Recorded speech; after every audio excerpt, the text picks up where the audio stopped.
go through the facts, the statistics, the explanations, but that's all you need to remember right there. Run, hide, or fight. Okay? Yep. Fight with a mission. Now, if you're fighting with a group, like all of you guys were trapped in this room and he comes in here, is this group slower than individuals running? Yes. Okay? But it's our natural animal instinct to save our young, just like a teacher's instinct to save her class. Okay? But we are stronger in numbers. He's going to get one or two of us, I guarantee it. He's just going to. And if he doesn't, fantastic. But you're giving up everybody. If everybody gives a piece themselves, it will come out the bigger. Make sense? He's only going to get one or two of us. And then we're going to pummel him like a rock. Okay? And that's what we're planning for, right? That's the whole idea. We've got to turn him on the offense. He's either going to fight for his life, and then he's not after us, or he's going to, whatever, die, I guess. Make sense? Yes. Defense. Put him on the defense. Take it away. So that's why I use that video, is because it is so short and so small, but it has the exact same thing as a 2-day Alice class. The difference between Alice is we put you into techniques and we run through the buildings and we do some more realistic stuff in that respect. Okay? It puts it home, but there's only 3 things. Run, hide, fight. Okay? And if you remember nothing else, that's what you should remember. Okay? Anybody have any questions? I have a stupid question. There's no stupid questions. So I'm a counselor, so I'm going to use a term that I'm sure you're familiar with. Dissociation. Okay. So I've been in a situation in which my fight or flight kicked in and I just completely dissociated and froze. How do you combat that? Because it happens to me frequently in situations like that. It's education. It's education. Okay. And what I mean by education is a huge word, right? It's experience put on with somebody that tells you what to do or leads you to do it. See what I mean? If you froze, it's because you did not understand what you had possible, what you had capability, or what you could do, which is why we have classes like this. You know what I'm saying? I mean, it's just to help you, not freeze. Okay. Does that make sense? Yeah. It's going to take more than maybe just this, but my point is, if you froze, it's because you really didn't know what you were going to do. So you need options. Karate class, security briefings, experience, be exposed to it. See what I mean? And that's what Alice does. Alice, the nice thing about Alice is it takes this same deal and we put you in a scenario. You either sit at your desk and get pelted with airsoft, or you get up and run and don't get hit at all. See what I mean? It's experience, because we all are based on experience. When we start out young, we learn things. You put your hand on the stove, it's hot. We don't do that more than once. See what I mean? Somebody comes into your office and goes nuts. Don't do that more than once before you take off and go out the door. Why? Because you learned that was uncomfortable and that was a bad spot. See what I mean? Or whatever you're dealt with. Policy is when we work for companies, we work for schools, we work for different things, is a policy. No firearms in the school. Well, that doesn't apply to law enforcement, but it applies to other people. Well, in my humble opinion, I think that's the worst thing they should do. Okay? Not trying to step on OU or anybody else. The deal is, if you don't allow the students to bring the guns in, now students is a key word. Are they trained? Are they the right age? Are they legal? You see what I'm saying? Those shouldn't happen. But the deal is you're denying them the rights to be safe in there, because that is a tool that their state, their legislatures, their laws allow them to use if they are properly trained, right? It's the ones that aren't that cause the problem. So I get that. Same way with you. You probably have a policy that says you cannot do this, or you cannot whack him with a stapler, or you cannot. So we go our policies, because we know that if I whack him with a stapler, and it says I can't, then I get fired, and I lose my income, and then I have to look for a job. See what I mean? There's too heavy a burden on self-defense. So we go offense. I'm going to hit him with a stapler as soon as he comes in here. Why? Because it's going to work. Yeah, but you're going to get fired. I don't care. I'll go find a job. See what I mean? It's a state of mind. Okay. I will take care of myself and do whatever is necessary. Yep. I don't question it. Period. Yeah. I say that easily. You cannot. I get that. That's because I've been there. Okay? Everybody says, you ever been shot at? And I said, oh, dude, 20, 30 times at least. Doesn't that scare you? Absolutely. I said, but you know what? That's a good time. There's no better scare than getting shot at. And you say, that's not right. I said, you know what? But I will react properly when I get shot. See what I mean? It's because I'm based on that experience. I'm scared to death. I'm not going to lie to you, scared to death. But I guarantee you, I can get 15 guys behind a 4-foot sapling tree out in the yard. I've been in a stack where they go whoosh, when somebody's shooting out the window at them. They get real small. So I say, I can hide behind a 4-inch circle. This is good. Even my big old fat belly now, I can hide behind that tree. That's good. Why do I know that? Because I've been there. See what I mean? Experience is what does that. Experience is why we take karate class. Experience is why we take safety briefs. Experience does that because you can build on it and say, you know, I remember when he said that. Or I remember when I saw that in the video. Or I remember to whack him with a fire extinguisher because there's one hanging by the door. The only way you know that way is to think that way. And the only way you can think that way is because you've seen it or experienced it before.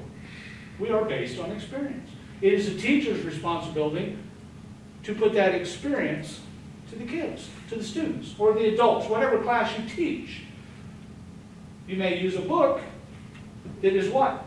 Words of experience. Can you argue that point? A book can be words of experience. Somebody wrote it. It's facts, figures, words of experience. We teach out of the book. I'm not saying you teach out of the book. What I'm saying is, if you use a book, it's a reference of what? It's a reference of experience, a reference of knowledge that we use to drive a point home. Okay?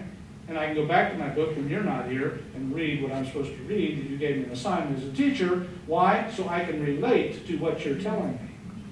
It's experience. Am I wrong, teachers? I can be. You can tell me, yeah, you're wrong. It's the same thing. If the book is correct information. Correct. Right. Correct. But have you ever screwed up in life? Okay. Why? Because we had incorrect information. But what did we learn? The correct. It was incorrect, so we learned to fix it. So even a bad book is a good education. Even a bad video gave me some bad experience to gain the good or to refer to. See what I mean? It's a state of mind. Everything's a state of mind. Life is a state of mind. It's just depending how you look at it. Mine is warped. I get that. Okay? I get that. But it works for me. And some people aren't my friends because of it. Get over it. I'll get new ones. There's a lot of people out here. Okay? I'm his attitude in finding a boyfriend. Go look in the books. Okay. Any questions? You were saying you had a couple that need to leave because it's 7 o'clock. Yeah, I wasn't sure if Kelly and Chris need to. I didn't know how long you guys wanted to go. Like I said, we can go elsewhere if we want. We can do whatever. I just wanted to know what you guys wanted. I think unless anybody else has any questions, we're pretty much good. That was very helpful. Yeah. Okay, we didn't do a You lot. screwed. She's thinking too much. Always do. Kill him. Just kill him. But see, that we call that a round table. There's nothing wrong with thinking. Okay? But what you need to do is you guys need to get together sometime, just around a table or on a phone call or something, and just talk about, you know, this happened today. What do you think? And you're going to get 5 different opinions. But that 5 different opinions is going to allow you to be able to pick one. And you can put your own. And say, you know, I don't like your opinion. Okay, that's cool. Here's what I think I would do.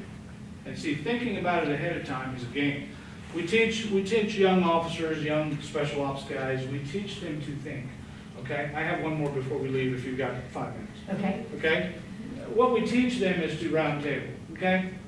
We've had people walk into robberies before at quick stores and banks and everything else. They just walk right in, don't even see the difference. Okay, well, so every day you're driving around putting 100 miles on the car, patrolling and looking at the streets. Every time you drive a quick stop, why don't you think about, you know, if I drove by and saw a guy with a hoodie in there, it's 95 degrees outside, what's my first thought? Weird. Yeah, that's fine. That's weird. So the next time I drive by there, I think, I wonder if there's a guy with a hoodie in there. See what I mean? No, there isn't. Okay, cool. But when there is a guy with a hoodie in there and it's 95 degrees out, the first thing in their mind is going to be, you know, I already thought about what I'm going to do here. It's round table, okay? What we have is back in 70, I think it was 74, 75, a guy by the name of Colonel Cooper, Colonel Jeff Cooper, past special operations. He created a awareness code. Have you guys ever heard of them? Thank you so much. Okay, I'll give you copies of them. Oh, thank you. And we're going to read through these. This is that bad book of bad information you were talking about. Okay. Except it's really good information. Okay? I may give you multiple copies of it. You're more than welcome to have as many as I got. So, well, I'm going to read through these and put a little twist to them. You're ready to kick somebody, but you're still standing. Yeah, thank I you. apologize. Okay, condition white is what about 90% of our Americans are, which is why they have victims in malls and everywhere else.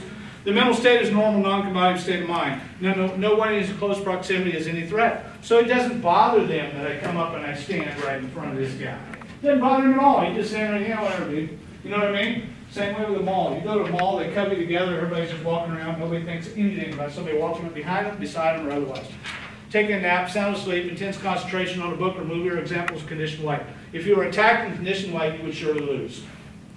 You have no attention to what's going on. If I said, is it dark or light outside, and you were in this room for 6 hours, not just tonight, because you know where we were, okay? You'd say, man, I don't know. The curtains are all pulled, I don't have a clue. Conditioned white, okay? You're sitting there reading your book, and all of a sudden the cat jumps on the back of the couch, and you go, oh my God, what was that? That's conditioned white. You had no idea the cat was even in the room. That's conditioned white.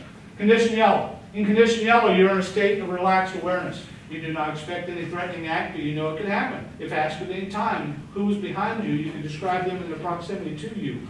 You should be able to maintain this conditioned yellow without undue mental stress. You're relaxed but alert. You're sitting on the couch, you see the cat walk in the room. When he jumps on the couch, yeah, that's normal. He always gets on the back of the couch. You know what I mean? That's conditioned yellow. You knew he was there. You know when the wife walks through, the girlfriend, whatever, they're in the room, okay? You know they're there. They're not going to surprise you, all right? Condition orange is a state of alarm. You have reason to believe there's danger present. If properly in condition orange, you cannot be snuck upon or surprised. You have considered your course of action or use of force options. You are ready when violence explodes. You cannot stay in condition orange indefinitely because you're honed to a razor's edge for reaction until you have escaped or brought the danger or threat under control. Do you walk down the alley at 2 in the morning, or do you take the main street under the street lights? That's condition orange. You know that something's down that alley you don't want to go to. That's condition orange. You pass by the alley, you're now in a parking lot, it's got people just milling around a little bit, but they're people you know. It's got lights. It's a comfort zone, right? That's condition orange. You know what was in that alley you didn't want to go. Okay? Condition red, visual confirmation. Your high level of awareness justified prepared to fight. You go down the alley, you went too far, you can't run, you're either going to run or you're not, right? You're going to run or you're going to take it on. That's condition red. You know it's a threat or a possible threat. You planned your actions, which was back a couple clicks back, all right? But you're ready to go, okay? Condition red. Condition black is mortal combat. Okay, you are actively fighting for your life or survival of the situation. You have made up your mind that you will win the situation with whatever it takes to protect yourself and live in charge. The danger is not a threat, it's happening now. Active shooter, classroom, bang, bang, bang down the hallway, you're in condition black, fight on. Okay, what do we do when the fight's on? Run, hide, fight. One of the 3 options. These, you should take day-to-day activities, you should always be in these. You should always be in condition yellow if you're outside your house. Condition white you should never slip into, but actually that's almost a sleep mode. You know what I mean? We all do it. Our brain has to take a break. But condition yellow is know what's going on. All right? Then we get into condition orange. Now you know something's wrong. You heard a noise. You heard something outside. Was that the neighbor crashing the car? What was that? Okay? Something's not right. But I'm fairly relaxed, but I know my options. Okay? Questions on these? These were back in the 70s when he created these. These were special forces, actually over the Green Berets. They used these on every situation they went into. It still applies today. It will apply 20 years from now because this is based on the human person, the human animal. Okay? So think about these. If they're good, fine. If they're not, throw them away. Whatever you want to do. But I want to give them to you. They're defensive options. Yeah. They're not offensive options. Yeah. Agreed. Like I said, these are his. I switched the word defense because I don't like it. That's a personal twist of mine. Offense is what it's all about.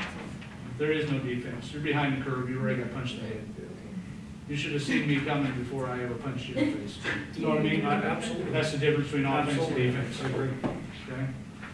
You can take it and reverse it back because the world is based on defense. Self-defense class. Defensive class. You know what I mean? We need to defend ourselves. Okay, you should offend yourself and then you win. You defend yourself and you lose. Okay? Just my opinion, just my presentation. Any questions? Mark, thank you very much for Yes, this. thank you. so helpful. Thank you. Okay.